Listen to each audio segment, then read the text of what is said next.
Get ready for the big revival. The real estate revival, that is. Now on 77 WABC, your New York weekend. Get ready for the big revival. It's Rand on Real Estate. With Greg Rand.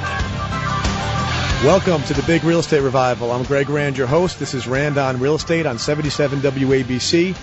We're here to talk about how to make money in real estate. We're going to talk about smart people saying dopey things about the real estate market. And we've got a guest coming on who can tell you where the mortgage rates are going to be next week, if that's something that you think would be valuable. We're all about expertise here at Rand on Real Estate. Every guest that I have on this show has got decades of experience in the marketplace they represent, and we're bringing it all together to try to help you invest in real estate and get ready for what we call the big real estate revival.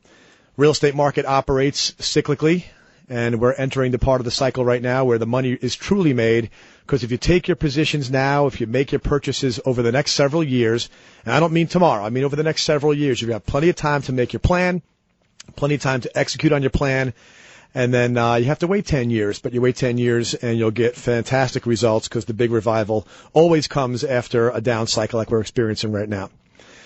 Well, for the next few minutes, we're going to talk about just that, how to begin to make your investment plan. A lot of people jump into real estate investing and kind of go at it from a shoot from the hip standpoint. I hear it all the time. People talk to me about how they want to begin real estate investing, and the first thing they say when they decide they're going to go and take the plunge is, which property should I buy? They want to go out and, which property should I buy? And the way that I want you to think about it is differently. I want you to look at real estate as a strategy, a business that you're going to invest in. Okay, it's not a one-shot kind of a deal. It's actually a small business. I like to say that real estate is the entrepreneur's playground. And this is such an important point that in my upcoming book, House Rich, we've established a rule. There are 12 rules for real estate investing. And this rule is called Invest with Purpose. Invest with Purpose.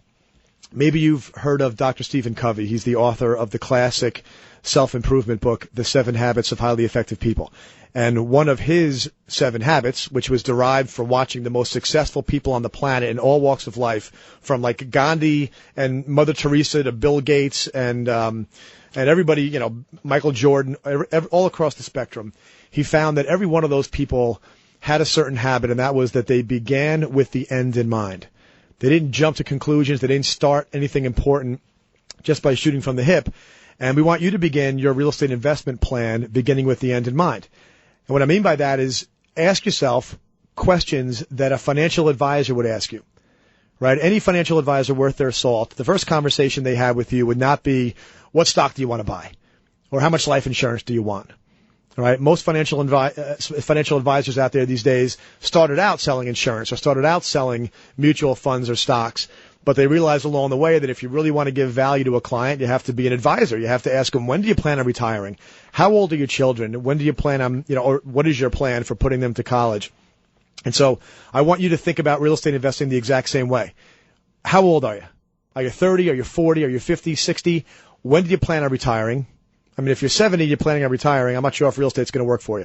But if you're 55 or 60, you still have enough time to let this next decade pass and be ready to roll for the next real estate revival. So no matter how old you are, when do you plan on retiring? Do the math and figure out how many years you have. All right. Do you have kids, or are you planning on having kids? If you have kids, how old are they? And do the math on when you have to have the money for college. Are you a business owner? All right, small business owners, medium-sized, big business owners, they're the perfect real estate investors, because if you incorporate making just one real estate investment as part of your business strategy, you know, the place where your business is going to occupy, that's going to pay dividends in a big way in 10 years, 20 years, whatever it is that you actually sell your business. Why is it so important? Because nobody approaches retirement planning or a college funding with a short-term view. And so many people, especially the last couple of years, they approached real estate with this ridiculous short-term view. They bought into the get-rich-quick nonsense. They bought into the big lie of speculation, and they got caught with their pants down, so many of them. And so that's why you hear things like, you know, where are the big hotbeds of foreclosure? Florida, Arizona, Nevada, Southern California. The majority, I shouldn't say the majority, but the driving force behind the real heat in those markets when they were hot were speculators. And the driving force behind the pain right now of the foreclosure glut in those markets is based upon speculators that are walking away. They bought a house for $500,000. They figured it'd be worth $600,000 by the time they took possession of this brand new house, and it wasn't, and they couldn't sell it. Now it's worth $350,000, and they're walking away. So begin with the end in mind. Think about the things in your life that are the most important. What kind of lifestyle do you want to retire with? Are you the kind of person that thinks about just financial security? Great. Okay? One real estate investment, one, in your 20s or 30s or 40s can make an enormous difference in your financial security when you retire. I mean, how much difference would $500,000 or $1 million liquid make when you retire? I don't know that many people that $1 million extra money wouldn't change their life. So think of this as a life-changing decision you're going to make. The earlier the better, but the key is to make sure you have that long-term view. And I'm going to give you an example. We have a saying in my company, have a kid, buy a condo. Have a kid, buy a condo is a way of illustrating this whole point of using real estate as a financial planning tool to achieve your goals, but starting with those goals first. I have 2 kids, and each of those kids, when they were born, within a year of them being born, I bought a condo. Small, nondescript little condo. I went out into the outskirts of the New York metro area. So I went to Newburgh, New York, which is in beautiful Orange County. It's about an hour and a half out of Manhattan. And I like it up there because it's kind of everyday people up there in the burbs, and the price points were low. I was able to buy a $200,000 2-bedroom condo that was almost brand new, and that is the college fund. I scraped together the down payment to get these things. I made the acquisition when my daughter was not even a year old. She's now 8 years old. I've got it paid down pretty considerably, but for the most part, the important question is, how did I do? I bought this thing pre-housing meltdown. All right, I bought it 8 years ago. Then the housing meltdown came along.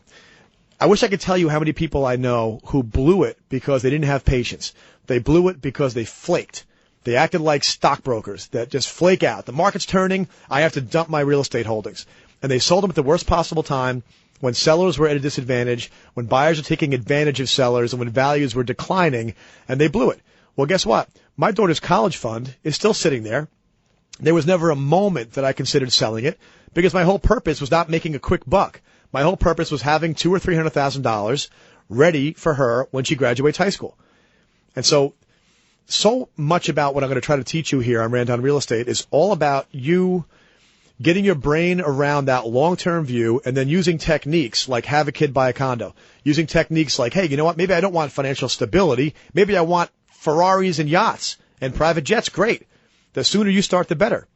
Because if you can hold a piece of property for, God forbid, 25 years, oh my, right? Forget about buying and flipping. The most successful investors, and you'll hear from many of them on this show over the months, the most successful investors accumulate a portfolio.